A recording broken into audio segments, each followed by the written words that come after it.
À mesure que nous approchons, les témoignages se font de plus en plus précis. Quand j'ai vu son visage, j'ai été surpris. Il a le même visage lumineux que Bouddha. Moi j'ai vu une lumière sur le sol, mais tous disent qu'ils l'ont vu sur sa tête. Oui, j'ai vu la lumière. Une lumière jaune qui a disparu lentement. Quelques kilomètres plus tard, nous quittons la route principale pour nous enfoncer dans la vallée. Sur le bord du chemin, des postes de contrôle tenus par l'armée gouvernementale, les maoïstes ne sont pas loin. La forêt de Bara, c'est ici que le jeune moine s'est retiré pour méditer. Nous commençons déjà à croiser les premiers groupes de pèlerins. Ils affluent par centaines, à pied, en carriole ou en bus. Tous veulent voir celui qu'on appelle Little Buddha, le petit Bouddha. Nous approchons du sanctuaire. Il faut se déchausser, le lieu est sacré. Les 500 derniers mètres doivent être parcourus pieds nus.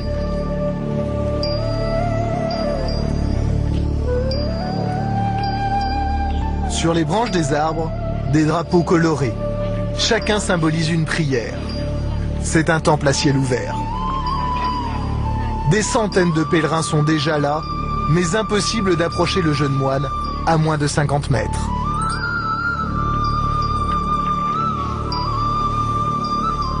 Une barrière a été érigée autour de lui pour le protéger et ne pas gêner sa méditation. Comme nous sommes journalistes, les gardiens acceptent de nous laisser pénétrer au cœur du sanctuaire.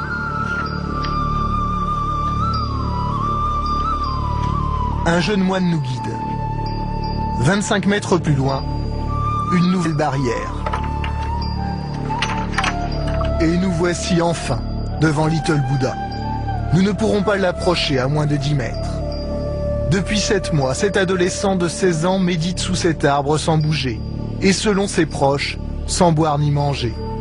Un voile de poussière le recouvre, il semble pétrifié. Mais après une dizaine de minutes d'observation, enfin un signe de vie.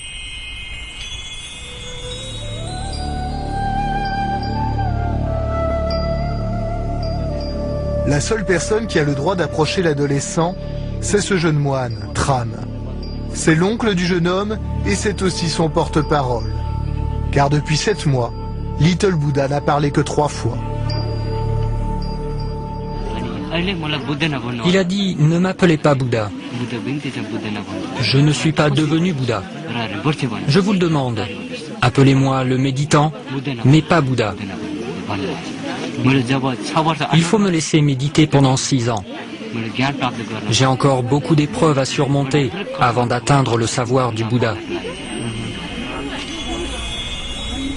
Il ne mange pas, il ne boit pas et il ne va pas aux toilettes. Il n'a besoin de rien. Il reste immobile 24 heures sur 24. Il ne bouge jamais? Jamais, jamais.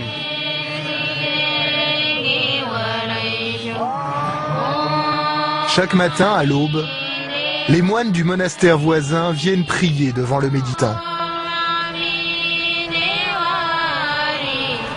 Pour leur chef spirituel, le gourou Ganchagar, il ne s'agit pas d'une imposture.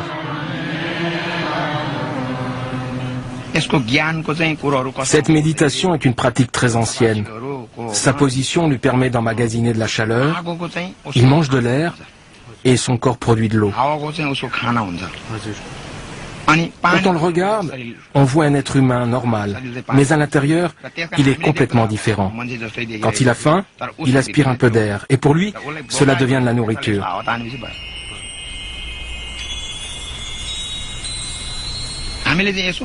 Ceux qui n'ont pas lu les textes sacrés ont du mal à le croire. Mais nous avons lu ces textes sacrés et les prophéties, et c'est là toute la différence. Les gens peuvent dire du bien ou du mal de lui, ça n'a pas d'importance, c'est une affaire de foi. Le monde va mal, et je crois que c'est pour cela que Dieu l'a envoyé, pour la paix et pour rendre le monde meilleur. Si aujourd'hui le jeune adolescent suscite une telle ferveur, c'est qu'il y a des similitudes entre sa vie et celle de Bouddha. Car Bouddha a réellement existé. Il est né il y a 2500 ans dans cette même région du Népal. Il s'appelait Siddhartha, c'était un jeune prince qui, à force de privation et de méditation, avait atteint une sagesse exceptionnelle. Comme l'adolescent, il s'était retiré seul dans la forêt pour méditer sous un arbre, avant d'atteindre l'état de grâce et de devenir Bouddha, c'est-à-dire l'être éveillé.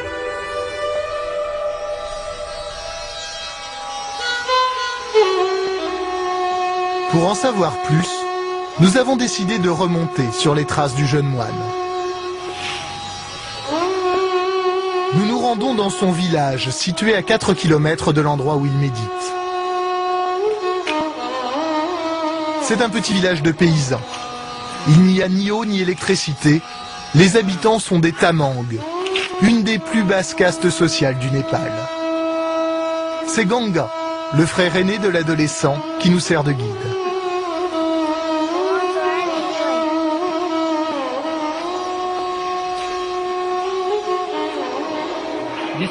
Voilà, c'est l'école de mon petit frère.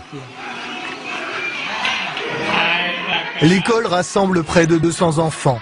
Et il n'y a que 2 maîtres pour s'en occuper. Aujourd'hui, le jeune moine est devenu une célébrité. Et tous en sont fiers. Il y a eu du changement depuis qu'il est entré en méditation. Il fait ça pour la paix. Alors depuis, les élèves sont plus sages. Toi, tu étais un ami du petit Bouddha? Oui, Alors comment il était Bouddha? Quand il était quand il était enfant, il ne se battait jamais. Tout le monde l'aimait beaucoup. Il riait tout le temps.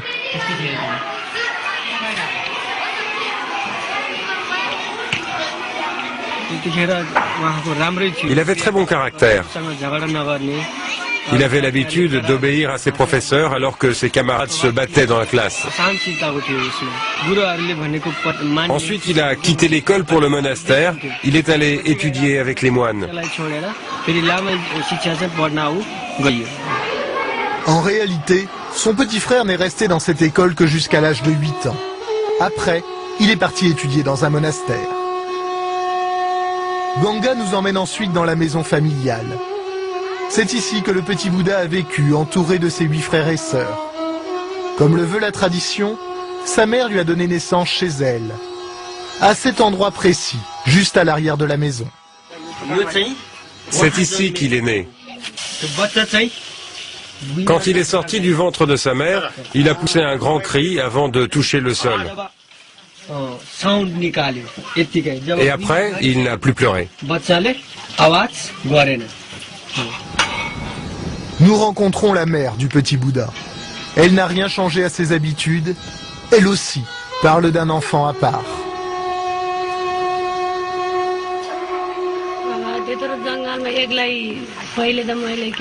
Quand il était petit, il avait pris l'habitude de suivre les moines. Il aimait les endroits religieux, les temples. Mais par contre, il n'aimait pas les cérémonies, comme les mariages ou les rassemblements avec beaucoup de monde.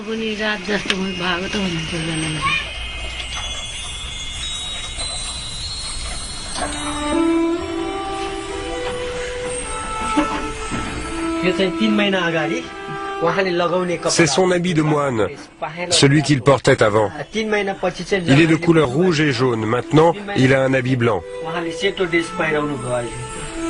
Ça, c'est une photo prise il y a 6 mois. Et voici ses dernières photos.